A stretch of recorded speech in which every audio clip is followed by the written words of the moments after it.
Welcome back into another episode of The Pit, your Georgia regional sports show. I'm Drew Vaughn here in Columbus, Georgia, joined now by James Irwin down in Albany at WALB, and then joined by Alyssa Lyons, sports director at WRDW, and of course, the man, the myth, the legend, Ryan Kelly, WCTV in Tallahassee, Florida, covering the deep south part of Georgia. Guys, a lot to talk about this week, and we got to start with the Georgia Bulldogs. A dominant first game in the Men's College World Series. They'll get to play in Game 2 later on tonight, but we got to talk about Joey Volchko. I mean, just pounded it from the hill, a career-high 15 strikeouts, complete game, 4 hits.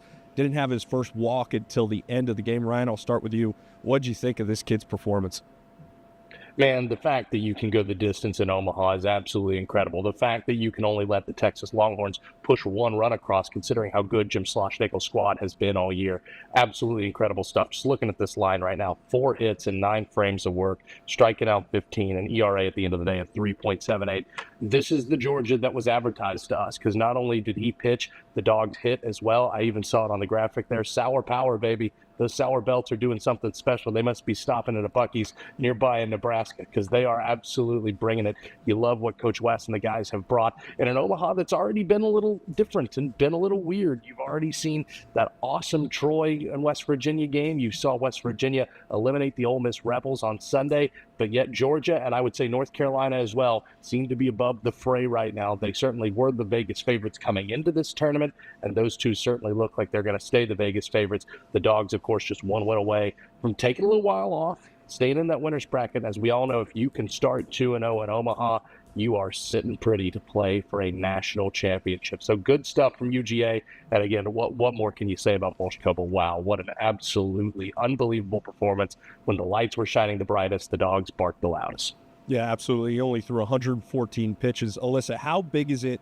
to start the Men's College World Series with your starter in Game 1 going 9 innings? You don't even touch the bullpen, and they're so fresh, especially going up in a game against Oklahoma, who's been really strong this second half of the baseball season. Yeah, the whole point is to get in front of yourselves, right? You want to put your best stuff out there and save some of the other guys that are considered the best, maybe for last, and push them off so you don't have to exhaust those arms right away. You want to push your patience almost, if you can say that. And to be able to go that many innings and have composure, that's just really telling for what this bullpen can really do moving forward and how well they're able to execute what they're given. So they're given a pretty good strategy. I mean, Texas is also one of those SEC teams that is very competitive. They're one of the best. And, you know, coming into this, it was a question of how well the Dogs were going to be able to respond and play defense that they needed to. So I think the best part about this is to have that bullpen safe and ready to go. And, you know, let's say, you know, if something were to happen down the line, you want to be able to have those guys that can step up, but to do it in a way where you're giving the rest of the guys the rest that they need, that's something that you need to rely on and make sure that you know, really just focus in on who you have and not exhaust the guys that you don't want to push in and put them in when they're a little too early. Yeah, absolutely. And Coach Wes Johnson said after the game that was probably one of the more impressive pitching performances he's ever seen in his life. I mean, it was really unreal. I thought, you know, they're going to get him at some point. Texas is just too good of a lineup to shut down for that long, but he did it. It was, I don't think he gave up his first walk until that 9th inning, and that just showed the dominance he was throwing with, and the team really had his back, able to get that insurance run down the stretch. James, the thoughts on this lineup? I mean, you know, some guys go cold on different days, but it just seems like they pick each other up going one by one, and it depends whoever it is in this lineup can really make a difference. Well, that's exactly right. It's really the way that this lineup did pick each other up. I was looking at the box score here, and the Georgia's first 4 hitters, they only had 2 hits combined. So that really just speaks to the depth that this lineup has. Jackson, who, you know, has been Georgia's star hitter all season, 0 for 5 in this one, and the rest of the lineup kind of picked him up. To me, it was really just impressive on how they got on Texas early. They really took the Longhorns out of the game in this first inning. I mean, at the bottom of the first, it's 4-0, and Georgia didn't concede the lead the rest of the way. So the fact that the Bulldogs Bulldogs were able to jump on that team so early, such a good team, and then they were able to save their pitching as well for the rest of these matchups. I think Georgia just kind of set themselves up to go on a deeper run than they already have here in Omaha. Texas and Bama playing right now in their double elimination round, but to me it was just really impressive to see how deep this lineup was, how they were able to pick each other up. They saved their pitching staff, and yeah, they just got on Texas early. The game was over at the end of the first inning. Yeah, and you want to start on the right foot, and that's the way to do it. Now you move on to an Oklahoma team who's been very strong this back half of this SEC season and just really throughout the postseason in general. So you look to them to try to slow them down a little bit. They dominated Alabama pitching and hitting wise. The Tide had no answer. Now Georgia's got to turn to the Sooners. Kenny Aoki's going to get the ball. He's been really dominant for them in the postseason. Some big moments, really fires up this team. And he's been great because he can get you to 6 innings and he get a ton of swing and misses. Ryan, how big is it to have Kenny Aoki as your number 2 pitcher and get to solidify yourself going 2-0 potentially in the Men's College World Series? Well, as you guys were talking about earlier, it's not just important that happened. It's important that Volchko went the distance, because say things don't go well with the Aoki, you now have options. You can do whatever it takes, because it is so vital to get to that 2-0. It is so vital to say, hey, listen, we're going to stay on the couch. We're going to chill at the hotel for a few days. Obviously, over-exaggerating there. But that being said, this game is so vital, and now that you have your options completely open, the Dawgs can attack this however they want to. Wes Johnson can do whatever he likes with this pitching rotation. But again, Aoki was so strong in the supers. He's one of the big reasons that they were able to sweep Mississippi State the way that they did. I think that UGA will just keep rolling tonight if you get another performance like that out of him. But regardless, even if you don't, again, the world is your oyster with a completely fresh bullpen ready to go. Yeah, absolutely. Omaha could get weird at any point, but I feel like it's cliche. I've said it, like since we've started SEC tournament play, is that power pitching beats power hitting any day of the week. I mean, I live on that hill, and it showed this weekend, especially in that Oklahoma game against Alabama, and then obviously Volchko's dominant performance against Texas. Alyssa, how big is it to try to build off that win and try to carry it over into Oklahoma, but not look past the Sooners too much? Yeah, you definitely want to carry whatever momentum you have and keep it going. Don't slow down at any point. But I do think that they need to get those bats figured out, because Trey Phelps and Jackson combined 0 for 9, I think, in that game. So they really need to figure out what was not working in this game and maybe make those adjustments tonight. And hopefully we'll see that. But they're really playing for that rest day. That rest day is going to be really, really important, because let's say, tomorrow they're going to be playing one more time, and then Wednesday, if Georgia does win tonight, they get that break tomorrow, and then Wednesday, if they do win that game, I think it was like the stat that I saw was like 38 times the winner has gone on to win it. So it's one of those things, or gone on to go to that final round. So if you look at it, I think that tonight is going to be one of their biggest tests. I mean, okay, so they're in the dance, they're having some fun, but how good is this Georgia team? Like, are they going to put up another, big run inning where they're already far ahead, so they can maybe draw back just a bit or not feel like they're rushed playing 5 innings down? So I think tonight is going to be their biggest test, that they're not just a fluke over there in Omaha, because anything can happen. We saw that just yesterday with West Virginia and UNC. So UNC coming out on top there, but they were tied for a long time. Omaha is just a different atmosphere. So I think today is really where they show their stuff and maybe, show a little pizzazz. Like, what else do they have that, Georgia, you can't touch? I think that is what is going to be the determining factor for them, but definitely playing for that rest day. They're going to need it. I mean, it's great that they got that bullpen rest, but this is where things get really serious. Yeah, absolutely. I think the bats really need to show up when it comes to this game against Oklahoma tonight, because they struggled a little bit against Texas. And if you remember back in that regional round at the final game where they clinched to go to host Supers, Kenny Aoki was dominant in that game, but they only gave him 1 run of support through that first 6 innings. And then Trey Phelps hits that home run, he gets kicked out, and then they score 5 more runs unanswered to dominate Liberty, obviously, and that's why they're in Omaha. But James, just talking about it, how big are these stars needed to step up, like Dan Jackson and Trey Phelps, to really do something for this lineup tonight? Well, I mean, your stars are really what get you here. And so there's always an old saying in baseball postseason, it's always kind of those role players that take those steps up. But you want your stars to perform. I mean, your star players are going to be the guys that you rely on. You can't necessarily rely on your 7 through 9 hitters to get you through and provide those runs every day. So Georgia's 1 through 4 hitters, they really can't afford to go 2 for 20 again like they did against Texas. And so when you look at that, you really want Phelps and Jackson to be contributors. But again, you like how deep Georgia's lineup is. I think that they have other contributors on there, but once those stars are contributing, then they're just putting up runs. And so that's when the offense kind of really gets unstoppable, and they can really just kind of put an opponent out of reach. I mean, we saw the Mississippi State game as well, where Mississippi State and Georgia were just trading and blows, and you never knew which team would get that last laugh, as Mississippi State would hit a home run, then Georgia would hit a home run.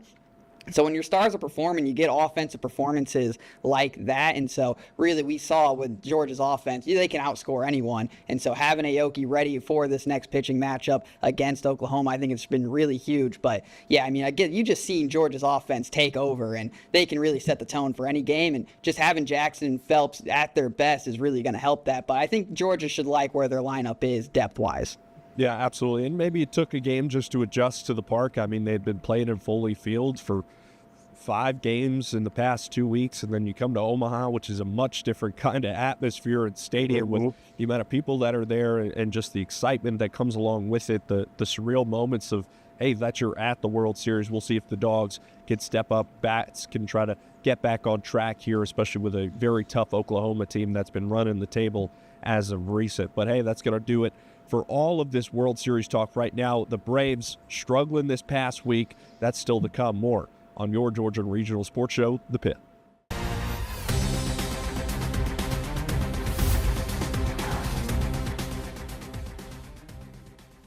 All right, we're staying on the diamond. Georgia Bulldogs are rolling right now in Omaha. Hopefully they get that win over Oklahoma. We keep talking about these Dogs having this magical season as the top overall seed and the favorite to win in Omaha at the current moment. But we got to talk about the Atlanta Braves. Been hot to start the year. This past week, not the best in terms of, I mean, you lose the series to the White Sox in 2 games. That 3rd game gets postponed. And then you go to the rival Mets and you go 1-3 in that series. Just a tough weekend overall. Let's all start with you. What'd you think of the Braves this past week, and how could they build off this series to try to steer the ship back on the right direction? Yeah, I think they had some questionable base running, definitely, with over there at the White Sox. So I think that that's something that, you don't typically see from this Braves team, where you're making some very questionable decisions, and it cost them in the end. We saw that in both games. So those things are going to need to be shaken out, as well as maybe even their rotation. I know we've been talking about it, super injured. Right now, Chris Sale's their most reliable guy, which is just really funny to even think about. I know we were talking about him in preseason over in spring training, but to see him step up and lead the way, I don't think anybody was just going to say, like, okay, this is only our guy. That rotation has just been like shuffling. Like we've even saw like Didier Fuentes, who was a Green Jacket here in Augusta, make his way up last year. And then here he is again. He's stepping in. He's grown some. I mean, he's still very, very young. So Spencer Strider out again too. I think they said they were going to check back in with his doctors, but I believe that they're, avoiding any type of surgery. So that's a good deal for him. But he's been a question mark all season long. It's been this up and down roller coaster game with him. But guys, I think one of the things that we forget, they've lost their second consecutive series for the first time this entire season. We're in June. This is pretty unprecedented for this Braves team to even go this long without 2 consecutive series losses. So I think we're still okay. I don't want to say we're in the red or in trouble at all. I think that things just did not go their way on this road trip. But there were some bright spots. I mean, Michael Harris is second, like you said, kind of just ate him a little bit this weekend. But you have seen guys like Ozzy Albies fill some of those gaps that, has been one of those guys that you're like, okay, is he going to step up this season? Seen him do some things that are a little bit different as well. But one of the other things I think a lot of people forget is that this Mets team was projected to be one of the best in baseball this year, and they really have not lived up to that potential. Maybe this is where the Mets sort of begin, their climb. They're still 8 games ahead, so I think the Braves are okay in their own division. But I think they dropped out, they're now 1.5 games above the Dodgers. So things are getting a little dicey, a little too close for comfort. Yeah, I don't think it's time to hit that panic button just yet. If you're a Braves fan, one bad week isn't going to change the rest of the season. Right. Obviously, the injuries that happened this week, Strider going onto the IL, Acuna once again, it feels like he's been on the IL. I think this is third, maybe fourth time this season.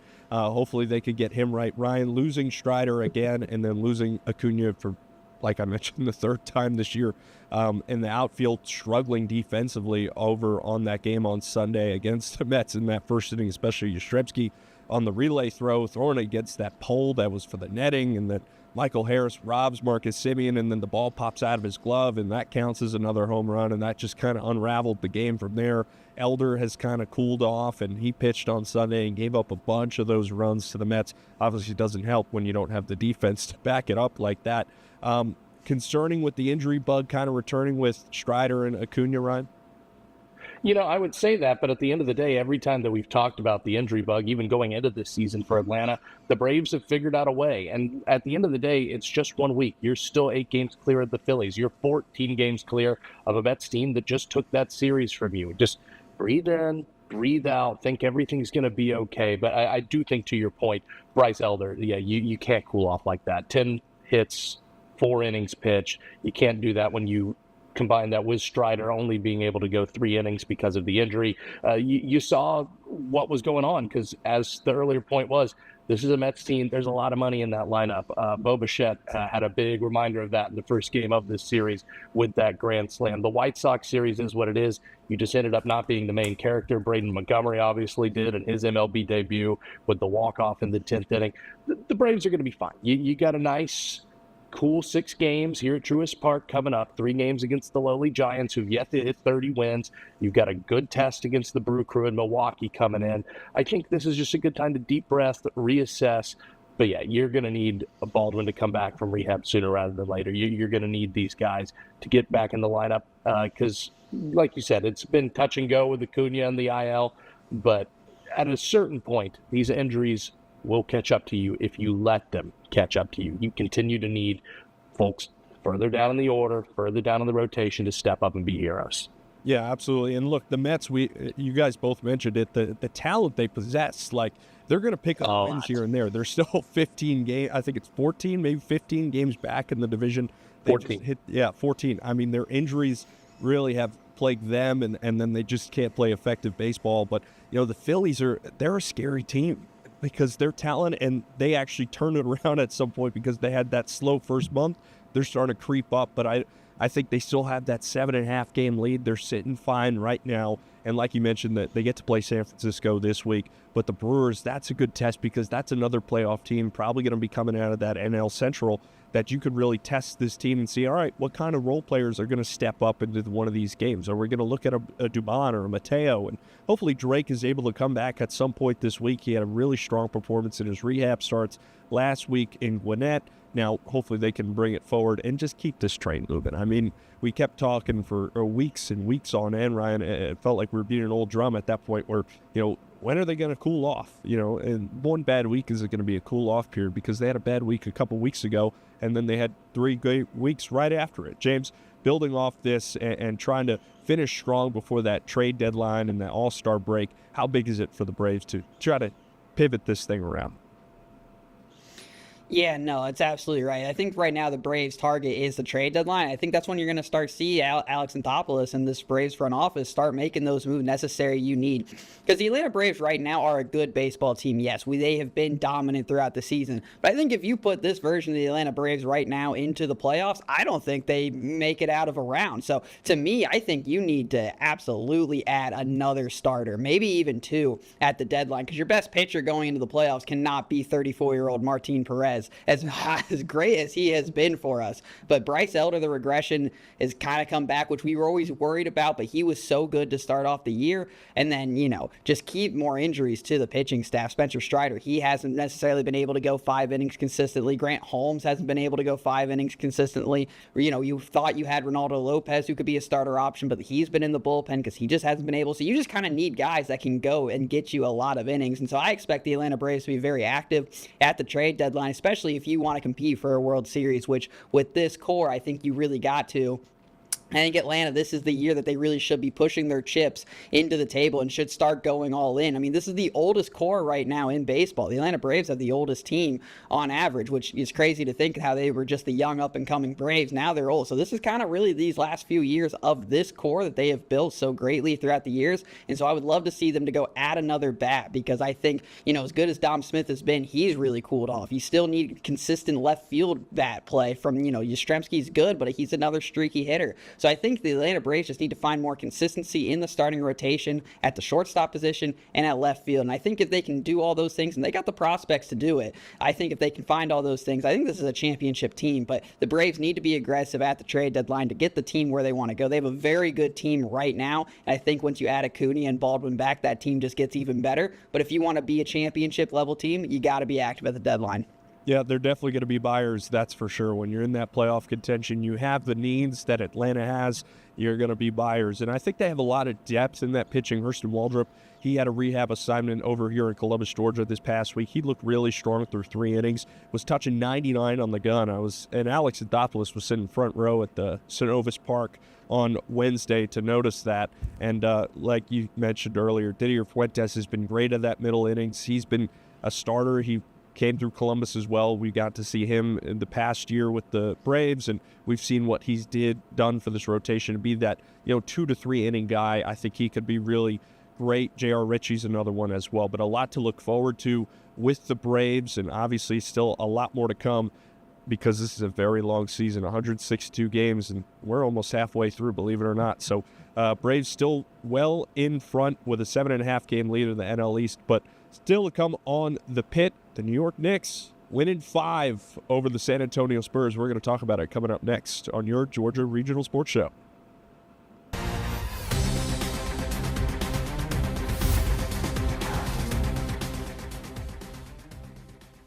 All right, we talked Georgia baseball. We talked the Atlanta Braves. They're looking to get back to it this week, but we got to talk about this past week in the NBA. The NBA Finals wrapped up late Saturday night. The New York Knicks, champions for the first time in 53 years over the San Antonio Spurs, taking them in 5 games, getting the win down. And San Antonio, Jalen Brunson wins your MVP, 16-3 in the playoffs. I see it there on the graphic. 2 losses to the Hawks back in that first round. Tony Reese might have been talking about something right at this rate. But, hey, Ryan, your thoughts on the Knicks and what they did in this finals in the past week, because we haven't had the chance to talk about that 29-point deficit comeback on Wednesday night.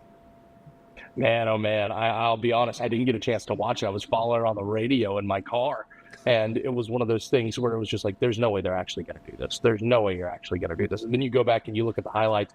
That was San Antonio's game to absolutely win. I mean, one isn't when you have a 29-point lead. But, some of the threes that they took, some of the things that they did, they weren't playing like a team trying to preserve a 30-point lead. They were playing like a team that wanted to say, hey, here, take it, New York. So all that being said, that's a Spurs team that's going to learn. That's a Spurs team that's going to mature. But it's so hard to think about any New York team as an underdog story. But that's kind of what the Knicks feel like, right? I mean, this is a team. Jalen Brunson's a star. There's no question about it. Karl Anthony Towns is a great player. There's no question about it. But let's not act like this is prime Warriors. Let's not act like this is LeBron in his prime. These are really good players. This is a team that sometimes played above the sum of its parts, and they did it after finally shaking off the shadow of Boston, after finally shaking off the shadow of all the contenders in the East they haven't been able to beat over the last couple of years. And yes, Hawks fans, you can breathe easy. You were the last team to beat the New York Knicks, except for one game against the Spurs. So breathe in, breathe out. You were the last Eastern Conference team to do it. How about we say it that way? All that being said, so cool to see this ending. So cool to see New York celebrate, because that is the other thing about the Knicks. Yeah, you have the Nets, but let's face it, the Nets don't have the appeal that, say, a Jets-Giants, Mets-Yankees has. The Knicks are New York's team. To see them celebrate after a century of waiting, that was really, really cool to see. The Spurs are going to be a problem for a long time. They're going to be around for a long time. For this magic moment, New York gets to savor being the underdog for once. The Knicks, champions of the NBA, and it was really, really cool to see them do it in a NBA Finals where they trailed every single game that they won by double digits or more. Well, not more than double James, digits. your thoughts on the NBA Finals, and what do you think of this Knicks performance?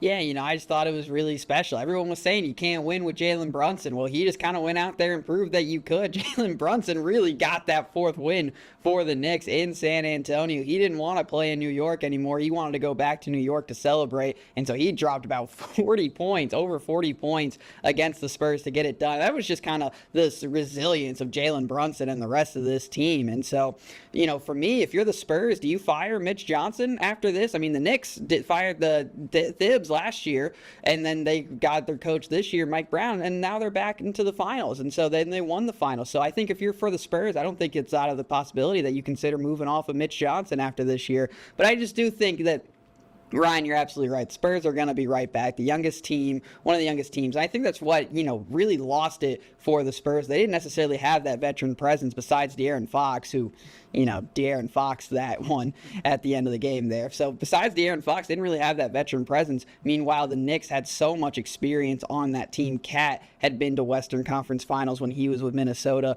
Brunson had been on deep playoff runs. Bridges had been on deep playoff runs. Hart's been in the league for a while. So the Knicks had that veteran experience, which really, to me, was the difference in the games. I mean, the Spurs got out and they got those leads. They didn't necessarily have that veteran presence, though, like the Knicks did. The Knicks were able to kind of crawl back and steal a couple of victories away from San Antonio.